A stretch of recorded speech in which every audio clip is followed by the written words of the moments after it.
வணக்கம். வாங்க. இன்னைக்கு நம்ம மனச பத்தின ஒரு ஆழமான விஷயத்த பார்க்கலாம். நம்ம எல்லாருக்குள்ளேயும் ஒரு போராட்டம் ஓடிக்கிட்டே இருக்கும் இல்லையா? அந்த உள் போராட்டத்தை எப்படி நிறுத்துறதுங்கிறத பத்தி தான் விளக்கமா தெரிஞ்சுக்க போறோம்.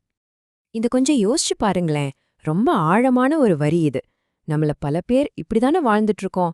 மனசுக்குள்ளேயே ஒரு பெரிய போரை நிறுத்திக்கிட்டு, ஆனா அந்த போரை நிறுத்துறதுக்கு ஒரு வழி இருக்கு. முதல்ல இந்த போராட்டம்னா என்னன்னு பார்க்கலாம்.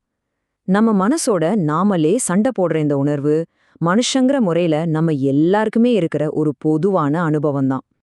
ஆமா, ஆன்மீகத்திலிருந்து சைக்காலஜி வரைக்கும் எல்லாரும் என்ன சொல்றாங்க? மனச அடக்கணும், கட்டுப்படுத்தணும்னு தான் சொல்றாங்க. ஆனா ஒருவேளை நம்ம பண்ற இந்த முயற்சி தான் எல்லா பிரச்சனைக்கும் காரணமா இருந்தா என்ன பண்றது? இதுதான் நம்மளை இன்னும் குழப்பத்துல தள்ளுது. சரி, இதை இன்னும் நல்லா புரிஞ்சுக்க ஒரு சின்ன கதைய பார்க்கலாம். இந்த கதை பழைய ஆன்மீக வழிகாட்டுதல்கள்ல இருக்கிற ஒரு முக்கியமான சிக்கலை தெளிவா நமக்கு காட்டும். ஒரு சிம்பிளான கேள்விதான். நீங்க ஒருத்தர்கிட்ட போய் சேலத்துக்கு எப்படிங்க போறதுன்னு கேக்குறீங்க. ஆனா இதிலிருந்து நாம கத்துக்க போற பாடம் ரொம்ப பெருசு.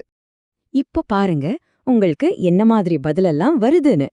ஒருத்தர் சொல்றாரு, ஆஹா, சேலம் சூப்பரான ஊருங்க, அங்க ஏற்காடு மலை இருக்கு பாருங்க, அவ்வளவு அழகா இருக்கும்னு.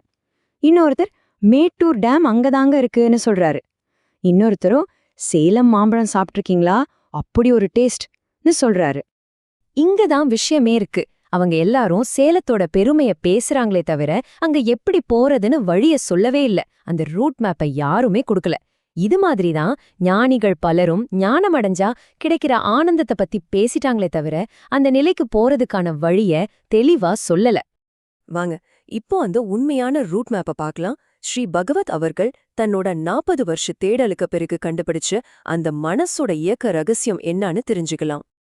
இங்கேதான் ஒரு பெரிய ட்விஸ்ட். பிரச்சனை நம்ம மனசு கிடையாது. அந்த மனசோட நம்ம சண்டை போடுறதுக்காக எடுக்கிறோமே ஒரு முயற்சி, அந்த முயற்சி தான் உண்மையான பிரச்சனை. இதுக்கு ஒரு நல்ல உதாரணம் பார்க்கலாம். ஒரு பேசும் பொம்மை இருக்குன்னு வச்சுக்கோங்க. அதுகிட்ட போய் பேசுன்னு சொன்னா என்ன பண்ணும்? பேசும். சரி, பேசாதேன்னு சொன்னா அப்பவும் அது பாட்டுக்கு பேசிட்டே தான் இருக்கும். நம்ம மனசும் கிட்டத்தட்ட இதே மாதிரிதான். அப்ப ஜெயிக்கிறதுக்கு என்னதான் வழி? ரொம்ப சிம்பிள். அந்த விளையாட்டுல நம்ம கலந்துக்கவே கூடாது.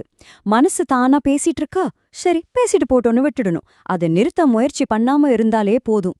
இன்னும் ஒரு உதாரணம் சொல்றேன். ஒரு கிளாஸ்ல கலங்கலான தண்ணி இருக்கு. அதை தெளிவாக்கணும்னு சொல்லி நீங்க ஒரு குச்சியை விட்டு வேக வேகமா கலக்குனா என்ன ஆகும்? அது இன்னும் மோசமா தான் கலங்கும் இல்லையா? அதேதான் இங்கேயும் நடக்குது. அந்த தண்ணிய தெளிவாக்க நீங்க செய்ய வேண்டிய ஒரே ஒரு விஷயம் ஒண்ணுமே செய்யாம இருக்கிறது தான். ஆமா, அதை அப்படியே விட்டுட்டா கொஞ்ச நேரத்துல அந்த வண்டல் எல்லாம் கீழே படிஞ்சு தண்ணி தானா தெளிவாயிடும். மன அமைதியும் அப்படிதான்.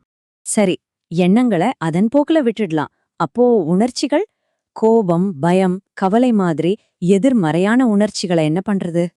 இப்போ உணர்ச்சிகளை பத்தின நம்ம பார்வையே மாத்த போறோம். உணர்ச்சிகள் நமக்கு எதிரி கிடையாது. அது நம்ம பயணத்துக்கு பெட்ரோல் மாதிரி, நமக்கு தேவையான சக்தியை கொடுக்கிற ஒரு வழிகாட்டி. பயம், கோபம், சோகம், சந்தோஷம்னு எல்லா உணர்ச்சிகளுமே இயற்கையான சிக்னல்கள் தான். ஹைவேல போறப்ப வழிகாட்டி பலகை இருக்குல்ல, அது மாதிரி தான் இதுவும். அது நமக்கு ஏதோ ஒரு தகவலை சொல்லுது, அவ்வளோதான். ஒருத்தர் இன்டர்வியூக்கு லேட்டா போறாருன்னு வச்சுப்போம். அவருக்குள்ள ஒரு பதட்டம் வருது. அந்த பதட்டம் தான் அவரை வேகமா ஒரு டாக்ஸியை பிடிக்க வச்சு அந்த பிரச்சனையை சரி செய்ய தேவையான சக்தியை கொடுக்குது. பாத்தீங்களா? உணர்ச்சிகளோட சண்டை போடாம அதை ஒரு எரிபொருளா பயன்படுத்தணும். சரி, இதுவரைக்கும் நாம பார்த்த எல்லா விஷயத்தையும் ஒன்னு சேர்த்து ஞானம்னா உண்மையில என்ன அர்த்தம்னு இப்ப பார்க்கலாம். முதல்ல முக்தி. முக்தினா என்ன? அது மனசோட இயற்கையான நிலை. அது எப்பவுமே சுதந்திரமா தான் இருக்கு. நாம போய் எதையும் சாதிக்க வேண்டியதில்ல. அது ஏற்கனவே அப்படிதான் இருக்கு.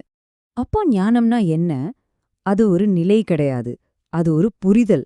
அட, நம்ம மனசை சரி பண்ண நமக்கு எந்த வேலையுமே இல்லையே அப்படிங்கிறத ஆழமா புரிஞ்சுக்கிறது தான் ஞானம். அது ஒரு அடடே மூமெண்ட் மாதிரி. ஆக மொத்தத்துல விஷயம் என்னன்னா, மனசோட சண்டை போட்டு ஜெயிக்கிறதுல அமைதி கிடைக்காது. ஆனா முதல்ல இருந்தே அங்க சண்டை போடுறதுக்கு எந்த போருமே இல்லைன்னு நீங்க உணர்ற அந்த நிமிஷம் உங்க உள் போராட்டம் முடிஞ்சு போகும்.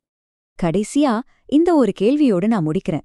உங்க மனசுக்குள்ள உங்களுக்கு எந்த வேலையும் இல்லைன்னு நீங்க உண்மையாவே புரிஞ்சுக்கிட்டா உங்க வெளி உலக வாழ்க்கைய நீங்க எப்படி வாழ ஆரம்பிப்பீங்க? இத பத்தி கொஞ்சம் யோசிச்சு பாருங்க.